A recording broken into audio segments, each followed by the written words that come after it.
Straight ahead on an all-new Monica's Close-Ups. Oprah on her brand-new blockbuster season. Monica asks what Atlantans want to know about superstar Whitney Houston. The question isn't, because I know you're an excellent read of people. Yes. Is she really cured? Is she really free? Well, this is the thing. I asked her, are you drug-free? And she said... And for the first time, Oprah reveals what went on during her history-making interview with Michael Jackson. Did you have any hint of his drug addiction? Later, Oprah dishes on whether she'll ever marry Stedman. And the one question that left the Queen of Talk speechless.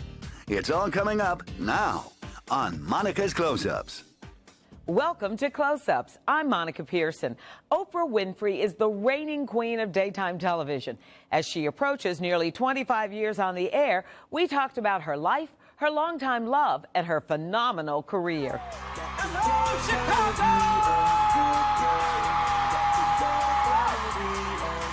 Isn't this the most fabulous city in the world?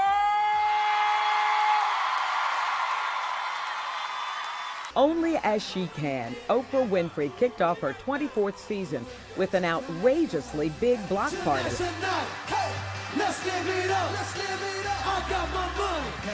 And a gotta-see list of guests. Atlanta-based sportscaster Erin Andrews broke her silence. She told Oprah what happened when she learned of a shocking nude video of her was being shown all over the internet. Andrews never even knew she was being videotaped. I also feel it's my duty to come out and show this person, you know what? I worked hard for my career, and I got there the right way, and you're not going to break me down. Today, superstar singer and former Atlanta resident Whitney Houston finished an exclusive two-part interview with Oprah. Whitney talked openly and honestly about her addiction to drugs, her troubled marriage to Bobby Brown, their daughter, Bobby Christina, and her battle to regain her status as one of the world's most successful singers. Just a few days before today's Oprah show, I flew to Chicago to talk with Oprah about her interview with Whitney. What was the most surprising thing that you went, I can't believe she just told me that? There are several of those moments. She was telling me about, well, I won't tell you because you need to hear it from her. She was telling me about what was going on during the time they were drugging it out in the house. She was telling me about some crazy stuff that Bobby was doing while they were, going through this period, and they would go for days and days and days. Atlanta residents know all too well about Whitney's marital and financial issues. During the year she and Bobby lived in Alpharetta, there were frantic 911 calls to Fulton County Police, court appearances by the couple when Brown faced battery and drunk driving charges. Whitney received a citation for driving into the back of a MARTA bus, and her home went into foreclosure. She also talked about how there would be, months she wouldn't get out of her pajamas. So she gave it up. She came correct. She was, looked like $1 million bill and really ready to move out of denial into a reality that will allow her to transform herself. The question isn't, because I know you're an excellent read of people. Yes. Is she really cured? Is she really free? Well, this is the thing. I asked her, are you drug-free? And she said, yes. I think it took her aback that I was asking that question. Yes, I am. And she says, but, do I still think about it? Do I still sometimes crave it? It's one day at a time, as I think it is for everybody who's been through an ordeal, who's an addict. And she never actually used the word addict, but it's very clear. Whitney and Bobby's 14-year marriage ended in a messy divorce that was finalized in 2007. Whitney was granted custody of their teenage daughter. What about her child, Bobby Christina? How does she save her?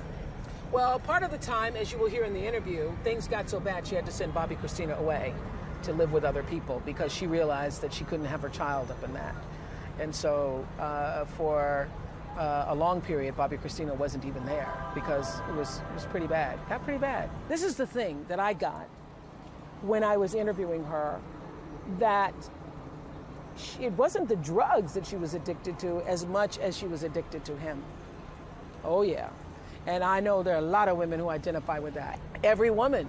I finished that interview Monica, and I thought, well, gosh, that song is, she's not just singing that song, she really is. Because what you get when you finish that interview, I mean, I was like halfway through the interview, and I did one of those, whoa, I get it. You were trying to be the good wife, and therefore you had to dim your own light. You had to take yourself down in order to be with him, because you couldn't show him up. And that's what you get when you finish this interview. And that, what is so stunning about that is that we all know, we've been there ourselves, and every woman has done it. I don't know a woman who's 22 who hadn't been there. And you just can't imagine that Whitney, the biggest star of our time, Houston, was doing the same thing. And also this marriage has been, you know, there was trouble for a long time. Now, Oprah's sizzling premiere week continues tomorrow when she remembers the king of pop, Michael Jackson. In a history-making live interview, Oprah talked with Michael at his home in Neverland. Millions of people around the world watched the 1993 interview. Suzanne said it was a heavy price. I want to know how big of a price it was, losing your childhood or having this kind of life. Well, you don't get to do things that other children get to do. You know, the simple things that they so much take for granted. Mm-hmm. Having friends and slumber parties and buddies and just hanging out. There was none of that for me. I didn't have any friends when I was little. My brothers were my friends. That was 1993. I was curious to find out what Oprah had to say now about her interview with Michael Jackson then. Some things that you didn't use when you first interviewed, it's the question, I guess you'd say, had I known then what I know now, I would have done that interview differently? Well, I feel like, I don't know if this happens to you, Monica. I look back at that interview and I go, well, I was a child.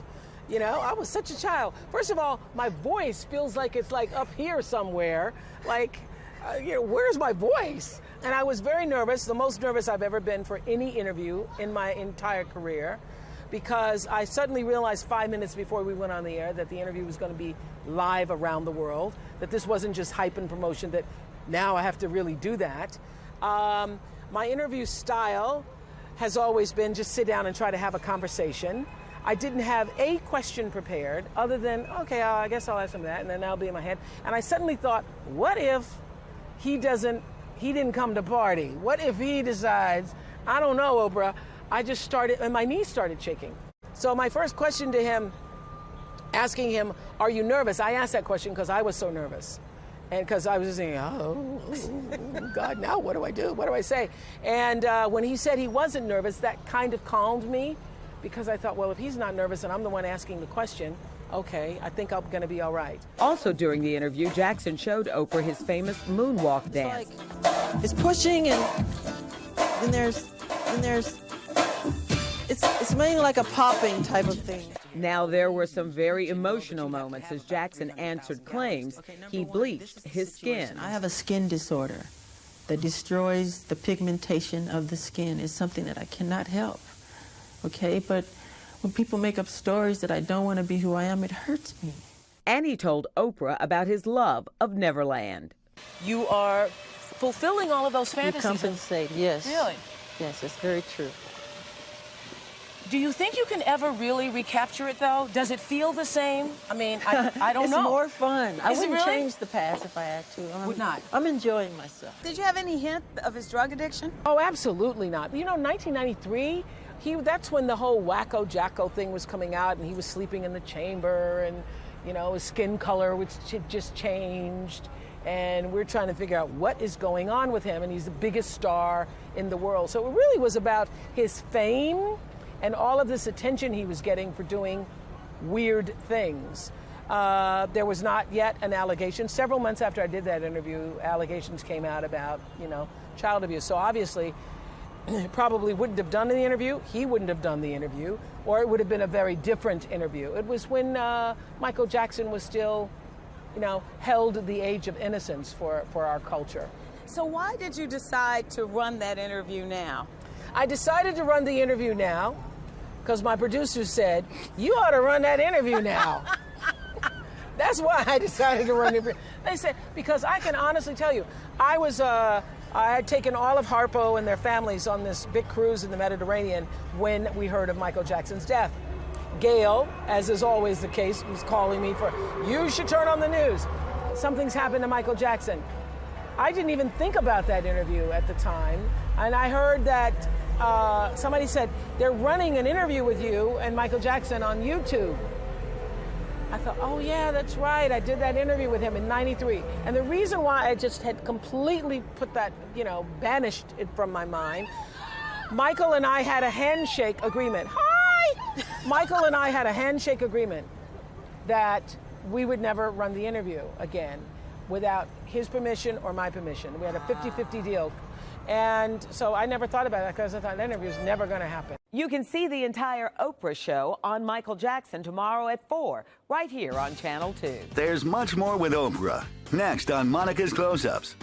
Oprah fans want to know, will she ever marry her longtime boyfriend, Stedman Graham? So I will tell you honestly, and he would agree, that had we made the official marriage commitment. And hear the one question that left Oprah speechless.